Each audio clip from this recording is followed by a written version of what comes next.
परमं पदं सदा पश्यन्ति सूरयः देवी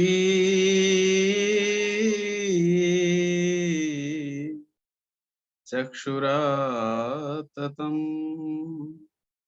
ओम शांति शांति शांति ओम।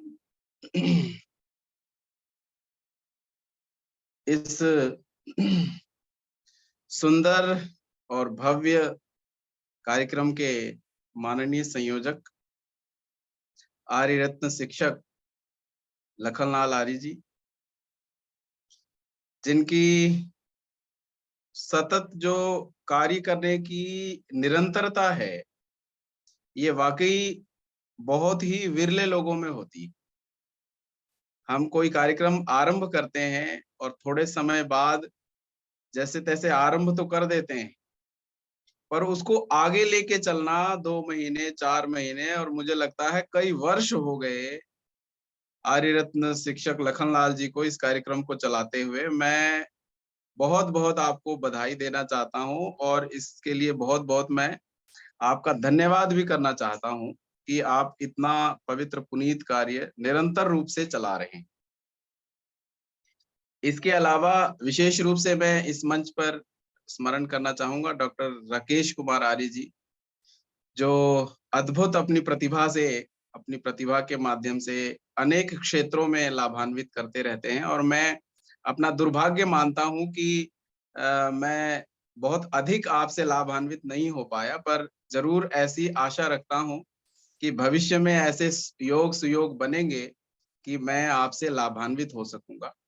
और इस मंच पर एक से एक विशिष्ट विभूतियां उपस्थित हैं। आदरणीय डॉक्टर व्यास नंदन शास्त्री जी, जो आर्य समाज के इतने समय से इतने अद्भुत विद्वान के रूप में अपनी सेवाएं दे रहे हैं, और मुझे नहीं लगता कि आर्य समाज का कोई भी व्यक्ति इनसे अपरिचित होगा। इनके व्यक्तित्व से, इनकी विद्वत्ता से, इनकी सरलता से अपरिचित होगा। तो मैं माननीय आपकी उपस्थिति को भी बहुत नमन करता हूँ।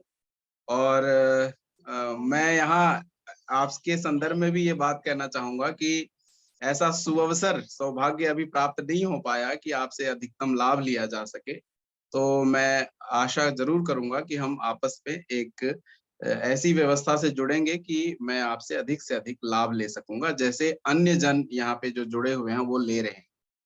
इसके अलावा मैं एक माता जी भी जुड़ती थी।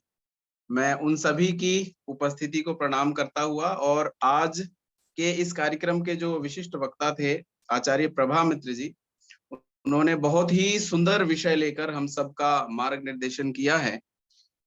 तो कोई विशेष विचार तो इस रूप में आज मैंने नहीं सोचा है, पर आदरणीय शिक्षक जी ने, लखनलाल जी ने मुझे अवसर दिया आप सबको नमन करने का और आपसे सबके प्रति अपनी कृतज्ञता अर्पित करने का। तो विशेष कुछ ना कहता हुआ मैं आप सबको, इस मंच पर जो भी लोग जुड़े हुए हैं, लगभग 35 लोग जुड़े हुए हैं, सबको बहुत नमन करता हुआ और मैं फिर से बहुत बधाई देता हुआ अपनी वाणी को विराम देता हूँ। बाकी कोई इस तरह का विषय आगे होगा तो आगे हम चर्चा में शामिल हो सकेंगे। और एक क्षमा याचना भी मैं सामूहिक रूप से करना चाहता हूँ कि अपने आर्य जी निरंतर हम सबको प्रेरित करते रहते हैं कि भाई ढीला नहीं पड़ना है। पर पिछले दिनों क्या था, मेरी एक ऑनलाइन कक्षा चलती थी, जो बच्चे यूजीसी नेट की तैयारी करते हैं संस्कृत विषय को लेकर। तो मेरी कक्षा ही 7 बजे से होती थी, तो 7 से 8:30 बजे तक वो कक्षा होती थी, तो कई बार थोड़ी लंबी भी हो जाती थी। तो इस विवशता के कारण से मैं नहीं जुड़ पाता था। उन सभी आपके फोन कॉल्स के लिए और मैसेजेस के लिए मैं बहुत आपसे क्षमा याचना करता हूँ। और आपका जितना धन्यवाद करें, आपके लिए शब्द छोटे हैं। और वाकई इतने लंबे समय तक इस कार्यक्रम को चलाना और सफलतापूर्वक चलाना, ये बहुत ही एक तरह से कठिन कार्य है जो आप कर रहे हैं। मैं तो ईश्वर से ये प्रार्थना ही कर सकूंगा कि ईश्वर आपको अधिकाधिक शक्ति प्रदान करे, अधिकाधिक सामर्थ्य प्रदान करे कि वैदिक ज्ञान विज्ञान की जो ज्योति है वो अधिक से अधिक लोगों तक पहुंच सके। और इसी के साथ मैं अपनी वाणी को यहीं पे विराम देना चाहता हूँ। आप सबको पुनः नमस्ते करता हुआ बहुत बहुत धन्यवाद। डॉक्टर सतपुरी जी, ये हम सभी का सौभाग्य, ईश्वर की कृपा है। और मैं चाहूंगा कि डॉक्टर राकेश कुमार आरजी के साथ और व्यासचंद्र शास्त्री के साथ में अनबरत रूप से काम होता रहे, चलता रहे। समय समय पे इस मंच पर आपका व्याख्यान हमें मिलता रहेगा नए नए विषयों के साथ में। तो एक तो ये है, दूसरा ये है कि भारत को समझो अभियान को लेकर के हम लोग पूरे विश्व के अंदर पुनः इतिहास लेखन की क्यों आवश्यकता है, इस पर कार्य कर रहे हैं। तो जरूर जम्मू कश्मीर में जहाँ पर आप हैं, श्रीनगर में, वहां पर जब भी कभी अवसर मिले तो 1-2 दिन की यात्रा पर doctor Rakesh Kumar R G को आप आमंत्रित करिएगा। तो निश्चित बिल्कुल, रूप से जो बिल्कुल। आपके बच्चे हैं, कॉलेज के बच्चे हैं, वो जी, जानेंगे कि हमारे भारत का जो गौरवशाली इतिहास था वो क्या था। आपके जो बहुत डॉक्टर राकेश कुमार जी कुछ कह रहे हैं, आइए।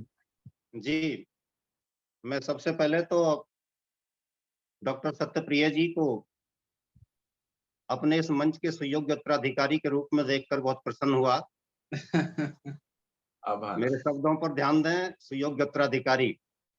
जी, मैं समझ रहा हूँ। दूसरे, आपने जो अभी बात हमारे संयोजक महोदय के लिए कही, उससे पहले हमारे आचार्य श्री भी उनके लिए कुछ कह रहे थे कि वो जब इतना भागते हैं कि देखते देखते मैं सोचने लगता हूँ ये कितना काम करते हैं।